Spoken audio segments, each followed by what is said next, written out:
Bollywood actor are Madhavan अक्सर अपने बेटे को लेकर चर्चा में रहते हैं। इस बार चर्चा की वजह है बेटे वेदांत का 48वें जूनियर नेशनल एक्वेटिक चैंपियन में नेशनल रिकॉर्ड तोड़ने का।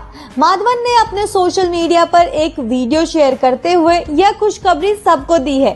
वीडियो के कैप्शन में उन्होंने लिखा, कभी ना मत कहो, 1500 metre freestyle national junior record Vedant ने तोड़ दिया है। जो वीडियो माधवन ने शेयर की है उसमें वेदांत तैरते हुए नजर आ रहे थे। वीडियो में कमेंटेटर कहते हैं कि लगभग 6 मिनट में वेदांत ने अब 10 पेज के 780 मीटर के रिकॉर्ड को तोड़ दिया है।